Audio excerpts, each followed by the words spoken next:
Assalamualaikum warahmatullahi wabarakatuh.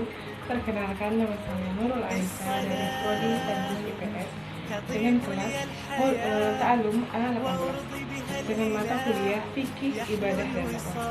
Baiklah, di sini saya akan memenuhi tugas dari Ibu Irmina kita, yang mana tugasnya yang pertama yaitu menjelaskan teori dari toharoh, identifikasi macam-macam najis serta contoh dan cara penyuciannya.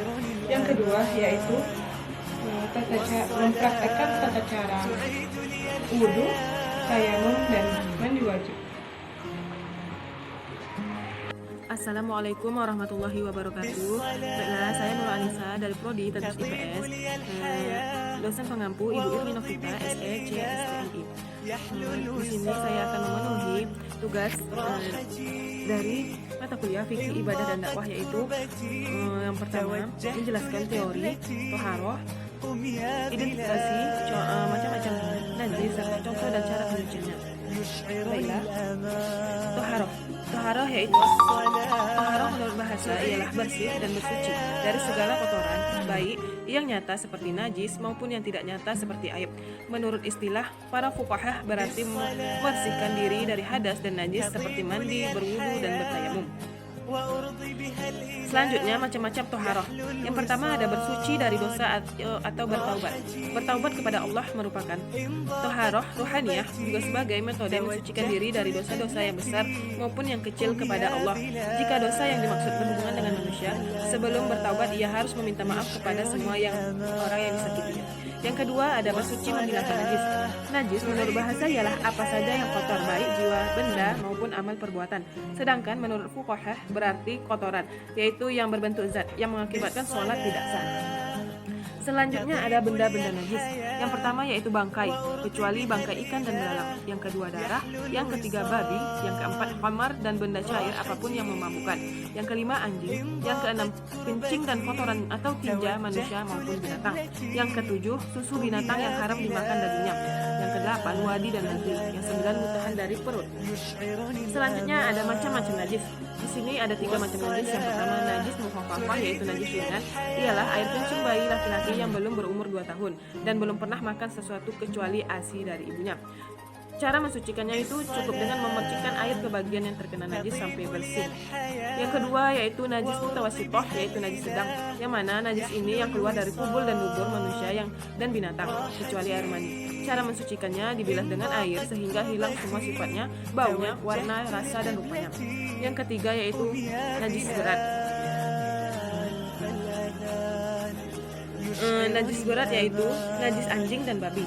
Cara mensucikannya itu lebih dulu dihilangkan wujud benda najis itu, kemudian dicuci dengan air bersih sebanyak 7 kali dan salah satunya dicampur dengan debu. Selanjutnya ada macam-macam air dan pembagiannya. Di sini macam-macam air yang dapat digunakan untuk bersuci yaitu ada 7 macam, yaitu yang pertama air hujan, yang kedua air sungai, yang ketiga air laut, yang keempat air dari mata air, yang kelima air sumur, yang keenam air salju, yang ketujuh air embun. Selanjutnya pembagian air. Pembagian air yaitu ada 3 macam. Yang pertama yaitu air mutlak, yang mana air yang suci dan mensucikan, yaitu air yang masih murni dan tidak bercampur dengan sesuatu yang lain. Yang kedua air musyammas, yaitu air yang suci dan dapat mensucikan tetapi makruh digunakan, yaitu air yang dipanaskan dengan terik matahari di tempat logam yang bukan emas. Yang ketiga air mustakmal atau air suci tetapi tidak dapat mensucikan, yaitu air yang sudah digunakan untuk bersuci. Yang keempat ada air mutanajis, yaitu air yang najis dan tidak dapat mensucikan, yaitu air yang telah kemasukan benda najis dan atau yang terkena najis. Selanjutnya ada cara bersuci dari hadas dan najis. Yang pertama dengan cara berwudu, yang kedua dengan bertayamum, yang ketiga mandi wajib, yang keempat dengan istinja. Hikmah dari bersuci yaitu ada 5. Yang pertama toharoh termasuk tuntunan fitrah. Yang kedua memelihara kehormatan dan harga diri orang Islam. Yang ketiga memelihara kesehatan. Yang keempat menghadap Allah dalam keadaan suci dan bersih. Yang kelima toharoh berfungsi menghilangkan hadas dan najis, juga berfungsi sebagai penghapus dosa kecil dan berhikmah membersihkan kotoran indrawi. Baiklah, hanya itu yang dapat saya jelaskan. Lebih dan kurang saya mohon maaf. Selanjutnya saya akan memenuhi tugas yang kedua, yaitu mempraktekkan tata cara tayamum, wudu, dan mandi wajib. Baiklah, تعيد لي الحياة dan banyak itu dia بالصلاة تطيب لي الحياة وأرضي بها الإله يحلو الوصال راحتي إن ضاقت كربتي توجهت لقبلتي قم يا بلال فالأذان يشعرني الأمان والصلاة تعيد لي الحياة